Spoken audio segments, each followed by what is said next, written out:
Hello viewers, இப்போ நம்ம எங்கே போயிட்டுருக்கோம்னா மைசூர்லேருந்து கூர்குக்கு தான் போயிட்டுருக்கோம். கூர்குக்கு போகிறதுக்கு வந்து மைசூர்லேருந்து 3 hours ஆகுது. 130 rupees சார்ஜ் பண்ணுறாங்க. நம்மளுக்கு இங்கே கொடைக்கானல் ஊட்டிலாம் எப்படியோ அதே மாதிரி மைசூரில் இருக்கிறவங்களுக்கு இந்த கூர்கு வந்து ஹில் ஸ்டேஷன்.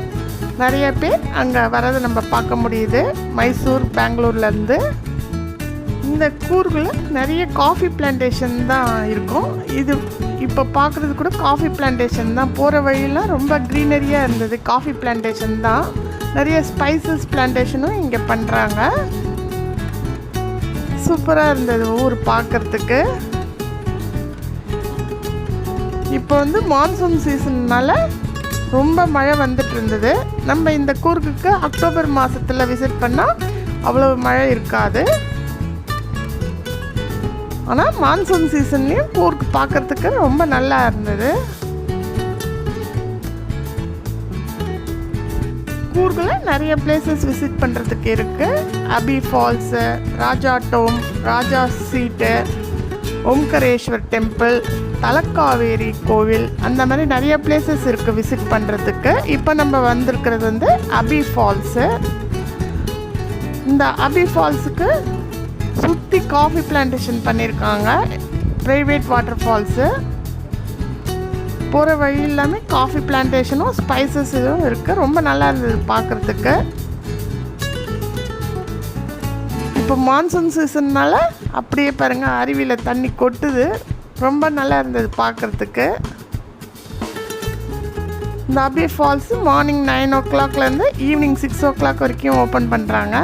என்ட்ரி ஃபீஸ் வந்து 20 rupees சார்ஜ் பண்ணுறாங்க.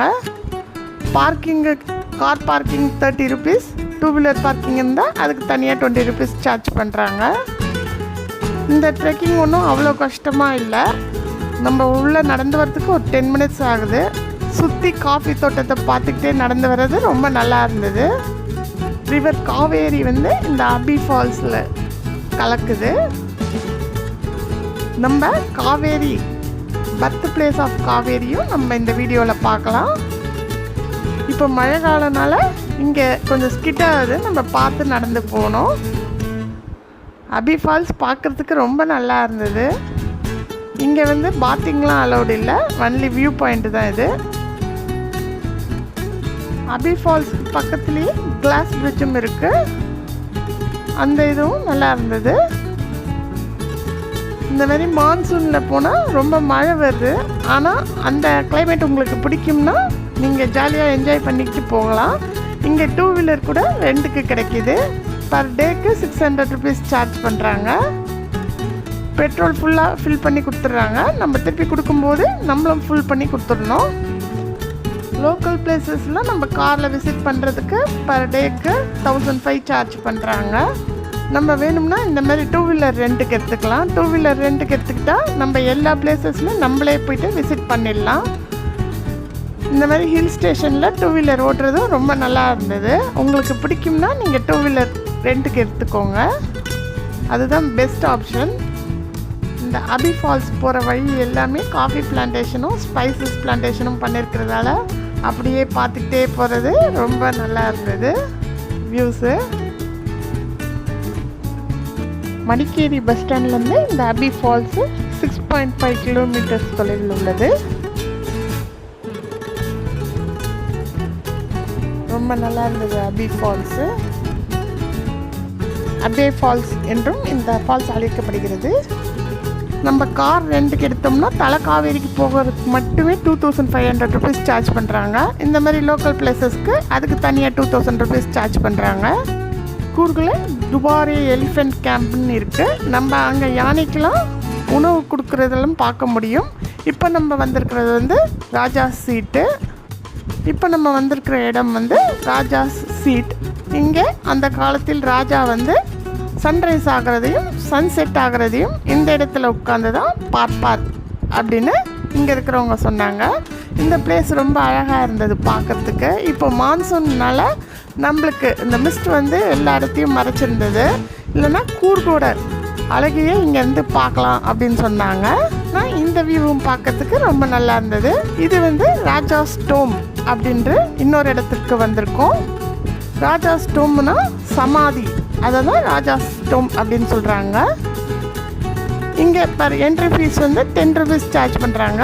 இந்த ராஜாஸ் டோம் சுற்றி இருக்கிற இந்த இயற்கை காட்சி ரொம்ப நல்லாயிருக்கு பார்க்குறதுக்கு. அந்த காலத்தில் அவங்க யூஸ் பண்ண கத்தி அதெல்லாம் இங்கே உள்ளே வச்சுருக்காங்க. இந்த ராஜாஸ் டோம் வந்து 6 o'clock க்ளோஸ் பண்ணிடுறாங்க. அதனால் நீங்கள் வரணுன்னா கொஞ்சம் இயர்லியாக வந்துடுங்க. இந்த ராஜாஸ் டோம்புக்கு பக்கத்துலேயே காஃபி பிளான்டேஷனும் இருக்குது. இயர்லியாக வந்தால் இந்த 2 இடத்தையும் நம்ம கவர் பண்ணலாம். காஃபி பிளான்டேஷனில் காஃபி எப்படி ப்ரிப்பேர் பண்ணுறாங்க அதெல்லாம் அங்கே விவரித்து சொல்கிறாங்க. இந்த பிளேஸ் வந்து ரொம்ப பியூட்டிஃபுல்லாக இருந்தது. ஆனால் மழை வந்துட்டு இருந்தது, ரொம்ப நல்லா இருந்தது இன்னும் பார்க்குறதுக்கு.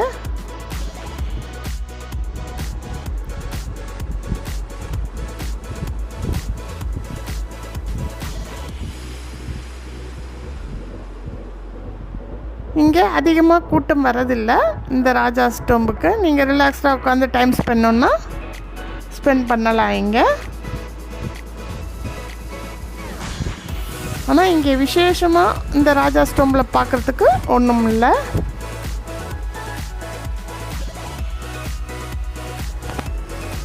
ஸ்ரீ ஓம்கரேஸ்வர் கோயில் சிவன் கோயில். இந்த கோயில் 1820ஆம் ஆண்டு லிங்கராஜேந்திரா II என்ற மன்னரால் கட்டப்பட்டது. இது பழமையான திருக்கோயில். இந்த கோயில் கொஞ்சம் முஸ்லீம் ஸ்டைல் ஆர்கிடெக்சர்லேயும் கேரளா ஸ்டைல் ஆர்கிடெக்சர்லேயும் கட்டியிருக்காங்க. வித்தியாசமாக இருந்தது. இந்த கோயிலுக்கு உள்ளே நுழையும் போதே நம்ம பெரிய குளம் இருப்பதை பார்க்க முடியுது. இப்போது மழை காலம்ன்றதால இந்த குளம் ஃபுல்லாமே தண்ணி நிரம்பி வெளியில் வந்துட்டு இருந்தது. பார்க்க ரொம்ப நல்லா இருந்தது இந்த கோயில். இந்த கோயிலுக்கு உள்ளே வீடியோ எடுக்க அலோடு இல்லை, வெளியில் தான் நம்ம எடுத்திருக்கோம். இங்கே உள்ள சிவலிங்கம் காசியிலேருந்து எடுத்துகிட்டு வந்து இந்த கோயிலில் வச்சு வழிபடுறாங்கன்னு அங்கே இருக்கிறவங்க சொன்னாங்க. இந்த கோயிலுக்கு உள்ளே வீடியோ எடுக்க அலோடு இல்லை. நீங்கள் கூர்குக்கு வந்தீங்கன்னா இந்த கோயிலை கண்டிப்பாக வந்து பாருங்கள், ரொம்ப நல்லா இருந்தது.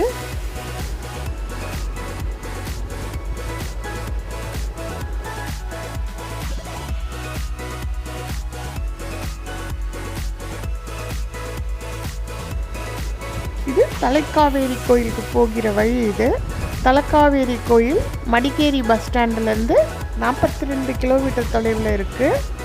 நம்ம தனியாக கார் ஜீப் அந்த மாதிரியும் வரலாம், அதுலேயும் வரலாம். அதுக்கு 2.5 சார்ஜ் பண்ணுறாங்க. பஸ் ஸ்டாண்ட்லேருந்து பஸ்ஸும் வருது. பஸ்ஸு 9:45க்கு கிளம்புது. இங்கே 11:30 11:45க்கு ரீச் ஆகிடுது. திருப்பி அதே பஸ்லேயே நம்ம போயிடலாம். மடிக்கேரிக்கு 1/2 hourலேயே பஸ்ஸு கிளம்பிடுது.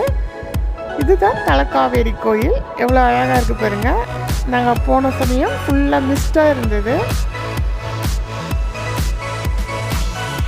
அகஸ்தியர் ஒரு முறை இங்கே வந்து தியானம் செய்த போது விநாயகர் வந்து அவர் வைத்திருந்த கமண்டலத்தில் இருந்த நீரை தட்டிவிடுகிறார். அந்த கமண்டலத்திலிருந்து உற்பத்தியாகிற நீர் தான் காவேரி. காவேரியின் பிறப்பிடம் என்று இங்கு அழைக்கிறார்கள். அதுதான் தலைக்காவேரி கோயில். இங்கே விநாயகருக்கும் சிவபெருமானுக்கும் தனி சன்னதி உள்ளது. அகஸ்தியர் ஸ்தாபித்த லிங்கம் ஆதலால் அகஸ்தீஸ்வரர் என்று இங்கே உள்ள சிவனை குறிப்பிடுகிறார்கள். அகஸ்தியர் இந்த பிரம்மகிரி மலையின் மீது தான் தியானத்தில் இருந்ததாக இங்கே உள்ளவர்கள் கூறுகிறார்கள். காவேரி அன்னையின் பிறப்பிடம் இது.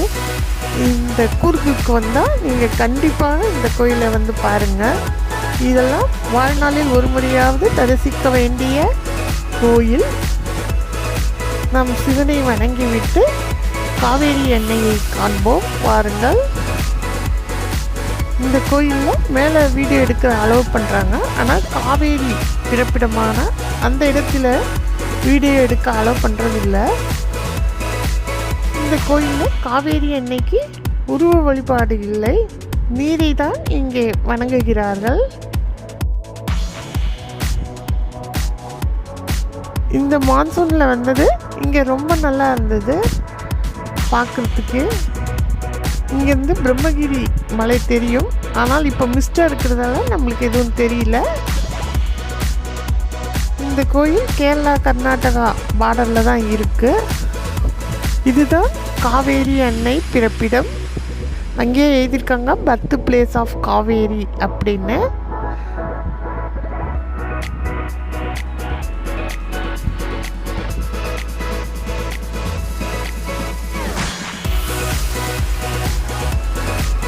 இந்த சின்ன இடத்துல தான் காவேரி உருவாகிறது. அப்படியே உருவாகி எப்படி தமிழகத்திற்கும் இந்த கர்நாடகத்திலும் காவேரி அன்னை பெருக்கெடுத்து ஓடுகிறாள் என்பதை பார்க்கும்போது வியப்பாகவும் ஆச்சரியமாகவும் இருக்கிறது.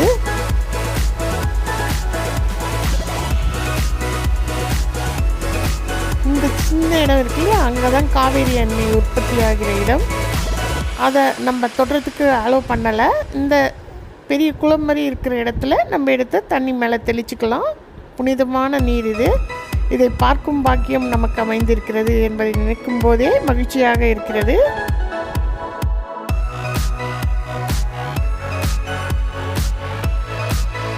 இந்த இயற்கை சூழ்நிலை பார்க்கும்போது ரொம்ப ரம்மியமாகவும் அழகாகவும் இருந்தது. நம்மளுக்கு ப்ளசண்ட்டாக இருக்குது இங்கே பார்க்குறதுக்கே.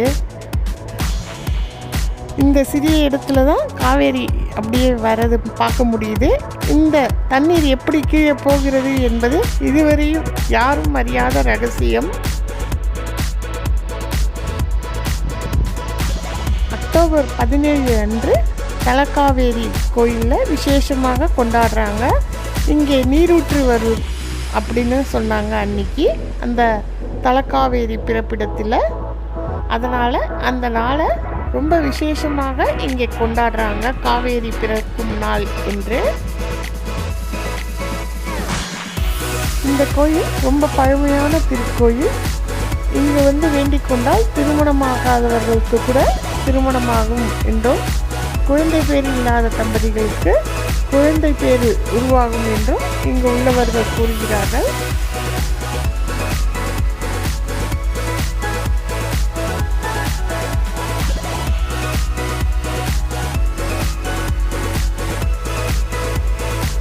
இங்கேதான் காவேரி அன்னை உற்பத்தியாகிறாள்.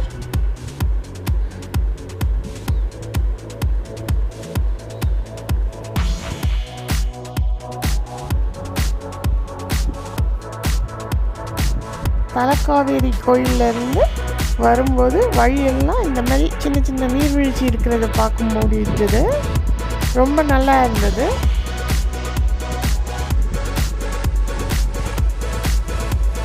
சுற்றி காஃபி தோட்டத்துக்கு நடுவில் நம்ம டூ வீலர் ஓட்டிகிட்டு போகிறது ரொம்ப வித்தியாசமான அனுபவமாக இருந்தது. இங்கே காஃபி பவுடர், ஸ்பைசஸ் அதெல்லாம் நிறைய விற்கிறத பார்க்க முடிஞ்சது. இப்போ நம்ம வந்திருக்கிற இடம் பாகமண்டலாவில் இருக்கிற பாகண்டேஸ்வரர் திருக்கோயில். இதுவும் சிவன் கோயில் தான். இது தலக்காவேரி கோயிலேருந்து ஒரு 6 கிலோமீட்டர் தொலைவில் இந்த கோயில் உள்ளது. இந்த கோயிலோட வரலாறு, பாகண்டேஸ்வரர் என்ற முனிவர் சிவபெருமானையும் முருகப்பெருமானையும் நோக்கி தவம் இருக்கிறாரு. சிவபெருமான் அவருக்கு இங்கே காட்சி தர்றாரு. அதனால்தான் இங்கே உள்ள சிவனுக்கு பாகண்டேஸ்வரர் என்று பெயர். இந்த கோயில் பாகமண்டலா என்ற ஊரில் உள்ளது. இந்த கோயிலுக்கு பக்கத்திலேயே திரிவேணி சங்கம் இருக்கிறதால இங்கே நிறைய பேர் முன்னோர்களுக்கு திதி கொடுப்பதை நாம் காண முடியும். இதுதான் திரிவேணி சங்கமம். இந்த திரிவேணி சங்கமத்தில் காவேரி, சுஜோதி, கன்னிகை என்ற ஆறுகள் கலக்கிறது. அதனால்தான் இந்த ஆற்றை திரிவேணி சங்கமம் என்று அழைக்கிறார்கள். இங்கே நாம் நீராடினால் மிகவும் நல்லது.